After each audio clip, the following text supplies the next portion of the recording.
അപ്പോൾ ആ സമയത്ത് ഭയങ്കര വിഷമമായിരുന്നു, കരച്ചിലൊക്കെ ആയിരുന്നു, എന്ന് പറഞ്ഞിട്ട് ഭയങ്കര വിഷമമായിരുന്നു. പക്ഷെ കുറച്ച് കഴിഞ്ഞപ്പോഴത്തേനും ഇപ്പൊ അതൊക്കെ എനിക്ക് മനസ്സിലായി തുടങ്ങി. ഓക്കെ, അതൊരു പഴയ ട്രോൾസ് ഒക്കെ കാണുമ്പോൾ ഞാൻ ഇപ്പൊ റീസെന്റ് ആയിട്ടാണ് സത്യം പറഞ്ഞത് ഫുൾ വീഡിയോ കണ്ടത് തന്നെ കേട്ടോ. എനിക്കത് കാണാനുള്ളൊരു മനക്കെട്ടി ഉണ്ടായിരുന്നില്ല. അത് ഇപ്പൊ കാണുമ്പോ ചിരി വരുന്നുണ്ട്. അത് ചെറിയൊരു എഡിറ്റിംഗ് ഇടയ്ക്ക് നടന്നിട്ടുണ്ട്. പക്ഷെ എന്നാലും എന്തൊരു പൊട്ടത്തരാ ഞാൻ പറഞ്ഞു ഇപ്പൊ ആലോചിക്കുന്നത്, എന്തൊരു പൊട്ടത്തരാ പറഞ്ഞത് എന്നൊക്കെ പറഞ്ഞിട്ട് ഇപ്പൊ ആലോചിക്കുമ്പോഴത്തേനും ചിരി വരും. എന്താ ആക്ച്വലി അരുവിക്കരയിൽ സംഭവിച്ചത്? സത്യം പറഞ്ഞു കഴിഞ്ഞാൽ അങ്ങനെ ഒരു ഗംഭീരമായ ഒരു സംഭവമാണെന്നോ അതിന്റെ സീരിയസ്നെസ് ഒന്നും എനിക്ക് അറിയില്ലായിരുന്നു. അപ്പോൾ ഞാൻ എന്താ പറയാ, അങ്ങനെ ഒരു അത്രയ്ക്ക് കുഞ്ഞൊന്നുമല്ല, അത്യാവശ്യം ഇതുണ്ട്. എന്താ എനിക്ക് തോന്നുന്നു ഈ ഒരു 10-20 വയസ്സൊക്കെ ഉണ്ട്. പക്ഷെ എന്നാലും എനിക്ക് പൊളിറ്റിക്കലി തീരെ വിവരമില്ലാത്തൊരു കുട്ടിയായിരുന്നു. അപ്പോൾ ആയിരുന്നു ഇപ്പോഴും വലിയതും ഭയങ്കര സംഭവം ഒന്നും അല്ല കേട്ടോ. ഇപ്പോഴും ചെറുതായിട്ടൊരു മാറ്റം അത്രേ നടന്നിട്ടുള്ളൂ. പക്ഷെ അത് അങ്ങനെ ഒരു വേദിയിലേക്കാണ് ഞാൻ പോകുന്നതെന്നോ അതിന് പ്രിപ്പറേഷൻസും കാര്യങ്ങളും ഒന്നും എടുത്തിട്ടുണ്ടായിരുന്നില്ല. അപ്പോൾ ആ സമയത്ത് ഞാൻ ദൈവം തന്റെ വീട് എന്ന് പറഞ്ഞൊരു തമിഴ് സീരിയലും അതിൻ്റെ തന്നെ മലയാളം ചന്ദനമഴ ചെയ്തുകൊണ്ടിരിക്കുകയായിരുന്നു. അപ്പോൾ ഇതിൻ്റെ രണ്ടിൻ്റെയും പ്രൊഡ്യൂസർ ജയകുമാർ സർ, എനിക്ക് അദ്ദേഹം എന്ന് പറഞ്ഞ ഒരു നമ്മൾക്ക് ഗോഡ് ഫാദർ എന്നൊക്കെ പറയില്ലേ, അപ്പം അദ്ദേഹം പറഞ്ഞൊരു കാര്യമാണ് മേഘന ഒന്ന് വന്നിട്ട് പൊക്കോളൂ എന്ന് പറഞ്ഞു. അത്രയും ഉണ്ടായിരുന്നുള്ളൂ. അപ്പോൾ അദ്ദേഹം പറഞ്ഞല്ലേ, ജയകുമാർ സർ പറഞ്ഞാണല്ലോ എന്ന് വിചാരിച്ചിട്ട് ഞാൻ ചെന്നു. അവിടെ ചെന്ന് കഴിഞ്ഞപ്പോൾ നോക്കിയപ്പോൾ മീഡിയ കാര്യങ്ങൾ, ബ്രോഷേഴ്സ്, പോസ്റ്റേഴ്സ് ഒക്കെ കണ്ടപ്പോൾ സത്യത്തിൽ ഞെട്ടിപ്പോയി. പിന്നെ അവിടെ നിന്ന് ഞാൻ ചോദിച്ചപ്പോൾ എന്താണോ എനിക്ക് മനസ്സിൽ തോന്നിയത് അപ്പോൾ അതങ്ങ് പറഞ്ഞു. അത് അതിൻ്റെ ഇടയിൽ ഇപ്പം ചെന്നൈ എന്നൊക്കെ പറഞ്ഞിട്ട് അതിൻ്റെ ഇടയിൽ ഒരു പോസ്റ്റ് ഞാൻ ഇട്ടിട്ടുണ്ടായിരുന്നു. അതായത് ചെന്നൈ പോലത്തെ രാജ്യത്ത് പോകുമ്പോഴത്തേന് രാജ്യം ഡിസ്ട്രിക്റ്റ് അതെനിക്ക് മാറിപ്പോയത് തന്നെയാണ്. എനിക്ക് ബുദ്ധിമുട്ടുണ്ടാവാറില്ല മേക്കപ്പ് കഴിക്കുമ്പോൾ. എനിക്ക് ആ സമയത്ത് എന്താ ബുദ്ധിമുട്ടെന്ന് അവരോട് അവരെന്നോട് ചോദിച്ചു. കേരളത്തിന് അനുഭവിക്കുന്ന ബുദ്ധിമുട്ട് എന്താണെന്ന് ചോദിച്ചു. എനിക്ക് ആ സമയത്ത് ഇവിടെ അതായത് ചെന്നൈയിൽ 15 ദിവസം, മലയാളത്തിൽ 15. ഇപ്പം ഞാൻ പറയുമ്പോൾ എല്ലാവരും എനിക്ക് ഭയങ്കര തള്ളാന്ന് വിചാരിക്കും കേട്ടോ. അതൊക്കെ ഫൈൻ വോട്ടവർ. അപ്പോൾ 15 ദിവസം ചെന്നൈയിൽ, 15 ദിവസം കേരളത്തിൽ, അങ്ങനെയായിരുന്നു മാസത്തിൽ. അപ്പോൾ ആ സമയത്ത് ചില സമയത്തൊന്നും എനിക്ക് നമ്മൾ പോണ വഴി കൂടെയൊക്കെയാണ് ഞാൻ മേക്കപ്പ് ഇട്ടിട്ട് പോവാറുണ്ടായിരുന്നത്. ഓക്കെ, അപ്പം ചെന്നൈയിൽ വെച്ചിട്ട് ഭയങ്കര സുഖമായിരുന്നു. കേരളത്തിലാകുമ്പോഴത്തേനും കുറച്ച് ബുദ്ധിമുട്ടുണ്ടായിരുന്നു.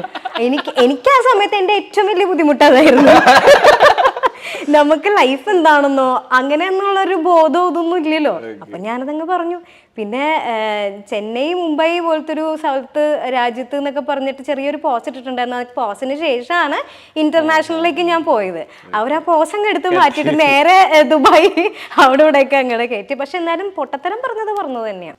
അതെ, അതിന് മാറ്റമൊന്നുമില്ല. ഇപ്പൊ റീസെന്റ് ആ പാമ്പിനെ എടുത്തിട്ട് വെക്കണ ഒരു സീനുണ്ടല്ലോ, അതെങ്ങനെയായിരുന്നു? ആ ഒരു സീൻ എടുക്കുമ്പോ ശരിക്കും ഞാൻ പാമ്പിനെ എടുത്തത് ആദ്യം എല്ലാരെയും പോലെ എനിക്കും പേടിയുണ്ടായിരുന്നു.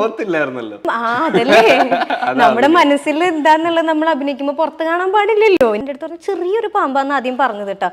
നിങ്ങക്ക് കണ്ടാൽ തന്നെ അറിയാം അതിന് നല്ല വലിപ്പുണ്ട്. ഓക്കെ, അപ്പോ ഇത് പിടിക്കാൻ പറഞ്ഞപ്പോഴത്തേനും ഞാൻ പേടിച്ച് കൈയൊക്കെ വരച്ചിട്ടാണെങ്കിലും പിടിച്ചു കഴിഞ്ഞപ്പോഴത്തേനും ചേട്ടൻ പറഞ്ഞു, മോളെ മുറുക്കരുത്, നമ്മൾ മുറുക്കി പിടിച്ചു കഴിഞ്ഞാൽ ചിലപ്പോൾ പ്രശ്നമൊന്നുമില്ല, ചിലപ്പോൾ ഒന്ന് ചുറ്റാൻ സാധ്യതയുണ്ട്, ചുറ്റിക്കഴിഞ്ഞാൽ ചിലപ്പം അത് മുറുക്കാൻ സാധ്യതയുണ്ട്, അപ്പോൾ ചിലപ്പോൾ ബോണിന് എന്തെങ്കിലുമൊക്കെ.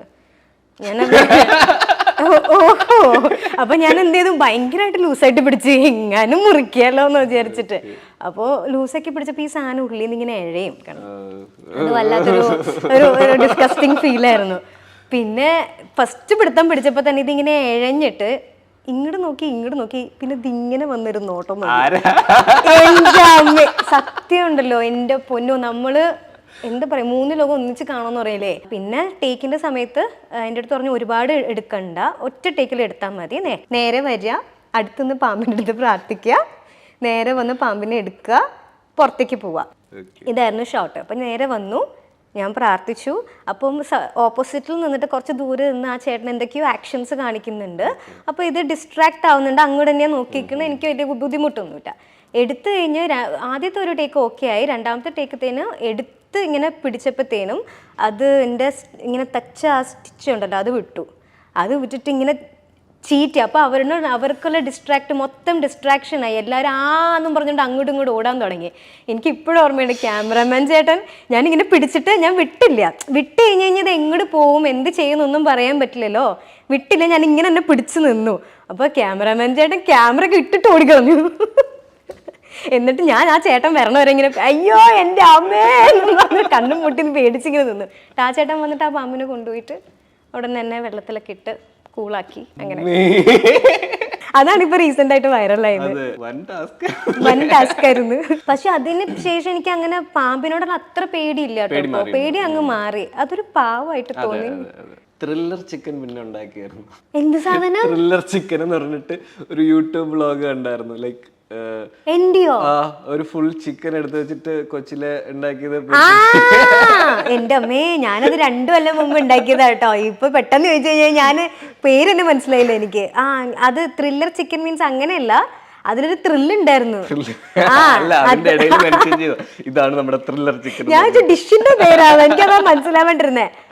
ഒരു ഫുൾ ചിക്കൻ എടുത്ത് ഫ്രൈ ചെയ്ത് അല്ലേ, എന്നിട്ട് ആരും അറിയാണ്ട് ഇങ്ങനെ കിച്ചണിന്റെ സ്ലാബിന്റെ പുറത്തുനിന്ന് കഴിച്ചതായിരിക്കും. അതിനൊരു ത്രില്ല് ഉണ്ടായിരുന്നു. വെള്ളം വന്നിട്ട് ആ ഫുഡിനോടുള്ളൊരു അതിനെ എക്സ്പ്ലെയിൻ ചെയ്ത രീതി ഉണ്ടല്ലോ. നമ്മൾ പറഞ്ഞിട്ട് ചോറ് എടുത്ത് വെച്ചിട്ട് അതില് കുറച്ച് എന്താ ഫ്രൈന്റെ ആ മസാലയുടെ സാധനം എടുത്ത് വെച്ച് അത് ഭയങ്കര ടേസ്റ്റാണ്. നമ്മള് നോർമലി ഇപ്പൊ ചിക്കൻ പൊരിച്ചതാണെങ്കിലും മീൻ പൊരിച്ചതാണെങ്കിലും ഈ എണ്ണയുടെ അടിയിൽ ഈ മസാല കിടക്കുമല്ലോ കരിഞ്ഞിട്ട്, അതെടുത്ത് നല്ല ചൂട് ചോറിൽ ഇങ്ങനെ മിക്സ് ചെയ്ത് ഒരു ഉരുള കഴിക്കാന്ന് പറഞ്ഞാൽ ഭയങ്കര ടേസ്റ്റാണ്. അത് ചിക്കൻ കൂട്ടി കഴിക്കണേക്കാട്ടും ടേസ്റ്റാ. അല്ല, അത് അത്ര ഇൻട്രസ്റ്റ് ഉള്ള ആൾക്കാർ അങ്ങനെ പറയുള്ളൂ. അതുകൊണ്ടാണ് ഞാൻ ചോദിച്ചത്. ഫുഡി ആണോ? ഫുഡിയാണ്. ഞാൻ എല്ലാം കഴിക്കും. കൂടുതലും നോണാണ് കഴിക്കുന്നത്. ഞാൻ ഭയങ്കര നോൺ വെജ് പ്രിയാണ്. കൂടുതലും നോണാണ് കഴിക്കുന്നത്. ഫേവറേറ്റ് ബിരിയാണി. എല്ലാ മെനുവും ഫുള്ള് നോക്കിയിട്ട് ഏറ്റവും അവസാനം ബിരിയാണി. അത്രേ. എവിടെ പോയാലും എല്ലാം നോക്കും. അത് ഇത് മാറ്റത് മറിച്ചത്, എന്നൊരു ബിരിയാണി. ഒരു 4 വർഷം മുന്നേ ഉള്ള മേഘ്ന അല്ല ഇപ്പോൾ ഉള്ളൊരു മേഘ്ന. ഒരു വലിയ മാറ്റം ഉണ്ടായിട്ടുണ്ട്. സ്വന്തമായിട്ട് ഒരു കാര്യങ്ങൾ ചെയ്യാൻ പഠിച്ചു. കുറെ ഒരു വ്യത്യാസം മേഘ്നയ്ക്ക് വന്നു എന്നുള്ളത് അതെല്ലാരും പറയുന്നത്. അതെങ്ങനെയാ ആ ഒരു ചേഞ്ചിലോട്ട് പറഞ്ഞത്? ലൈഫ് ഭയങ്കരമായിട്ട് ട്രിഗർ എന്തായിരിക്കും? ലൈക്ക് ഒരു മൊമെന്റിൽ ലൈക്ക് ഐ ഷുഡ് ചേഞ്ച്, അല്ലെങ്കിൽ ഞാൻ മാറണം. ഇത് പ്രായത്തിന്റെ അല്ല കേട്ടോ.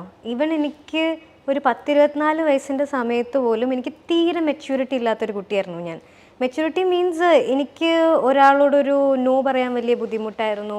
ലൈക്ക് കുട്ടികളെ എങ്ങനെയാത്തുള്ള അതുപോലെ എനിക്ക്, കാരണം ഞാൻ പറഞ്ഞല്ലോ, എന്നെ അപ്പാപ്പനും അമ്മാമ്മയും കൂടി വളർത്തിയ ഒരു കുട്ടിയാണ്. ഓക്കെ, അപ്പോൾ അതുകൊണ്ട് എനിക്കറിയാവുന്നത് അവരുടെ ഒരു ലോകമാണ്. പള്ളിയിൽ പോവുക, തിരിച്ച് വീട്ടിൽ വരിക, അമ്മമ്മ വെച്ചുണ്ടാക്കിയ ഭക്ഷണം കഴിക്കുക. വേറെ പുറം ലോകം അങ്ങനെ എങ്ങനെയാണ് ഏതാ ഒന്നും എനിക്കറിയത്തില്ല. പിന്നെ ഫീൽഡിലേക്ക് വന്ന പിന്നെ അമ്മയായിരുന്നു കംപ്ലീറ്റ് കാര്യങ്ങൾ നോക്കിയിട്ടുണ്ടായിരുന്നത്. അപ്പോൾ സ്വന്തമായിട്ടൊരു ഡിസിഷൻ എടുക്കാനോ അങ്ങനെയൊന്നും ഉണ്ടായിരുന്നില്ല. പിന്നെ ലൈഫിൻ്റെ ഒരു സ്റ്റേജിൽ ഞാൻ പറഞ്ഞില്ലേ, നമ്മൾ ഒരുപാട് പാഠങ്ങൾ പഠിക്കൂലേ. സോ അവിടെ നിന്ന് എനിക്ക് തോന്നിയതാണ് ഇങ്ങനെ ഇരുന്നാൽ പറ്റില്ല, ഐ ഹാവ് ടു ചേഞ്ച്. എനിക്ക് എന്താ പറയുക, എല്ലാ കാര്യങ്ങളും സ്വന്തമായിട്ട് ചെയ്യാൻ പറ്റണം. ഇപ്പോൾ ഫോർ എക്സാമ്പിൾ എനിക്ക് ഇപ്പോഴത്തെ കുട്ടികൾക്ക് ഇത് ചിന്തിക്കാൻ പോലും പറ്റുമെന്ന് എനിക്കറിയില്ല. ഇപ്പോഴും ഞാൻ പറയണു, പ്രായത്തിൻ്റെ അല്ല, അപ്പോഴും പ്രായമുണ്ട്. ഒരു 24-25 ഒക്കെ ഉണ്ടെങ്കിൽ പോലും എനിക്കൊരു ATM പോയിട്ട് എനിക്ക് ക്യാഷ് വിഡ്രോ ചെയ്യാൻ അറിയില്ലായിരുന്നു. അങ്ങനത്തെ ഒരു കുട്ടിയായിരുന്നു ഞാൻ. അപ്പോൾ അവിടെ നിന്ന് ഇങ്ങനത്തെ ഒരു ചേഞ്ച്, ഒരു വലിയൊരു ചേഞ്ച് തന്നെയാണ്. അത് ലൈഫ് എന്നെ പഠിപ്പിച്ച ചേഞ്ച് തന്നെയാണ്. ഈ അഭിനയത്തിലോട്ട് വരാൻ ഒരു ഇൻസ്പിറേഷൻ ആണ്? എനിക്ക് ഇൻസ്പയർ ആവാനുള്ള സമയമൊന്നും ഉണ്ടായിരുന്നില്ല. ഞാൻ അഭിനയത്തിലേക്ക് വരുമ്പോൾ എൻ്റെ വയസ്സ് 5ആണ്. അതെ, 5 വയസ്സ്. പോപ്പിക്കുട്ടിയുടെ ആഡാണ് ഫസ്റ്റ് ചെയ്യുന്നത്. കാരണം അമ്മ ഈ ഫീൽഡിലായിരുന്നു. അമ്മ കുറെ ഫിലിംസും ഇതൊക്കെ സീരിയൽസും ഒക്കെ ചെയ്തിട്ടുണ്ട്. അമ്മ അഭിനയിക്കുന്ന എവിടെ പറഞ്ഞിട്ടില്ല? അമ്മ അഭിനയിക്കുന്ന പറഞ്ഞിട്ടൊക്കെ ഉണ്ട്, പക്ഷെ അതങ്ങനെ ആർക്കും ഒരുപാട് പേർക്ക് അറിയില്ല എന്നേ ഉള്ളൂ. അമ്മ ആർട്ടിസ്റ്റ് ആയിരുന്നു. അമ്മ ഒരുപാട് പടങ്ങൾ ചെയ്തിട്ടുണ്ട്. ആദ്യം അമ്മ പടങ്ങളാണ് ചെയ്തത്, പിന്നെ സീരിയൽസും ചെയ്തിട്ടുണ്ട്, ആഡ്സ് ചെയ്തിട്ടുണ്ട്.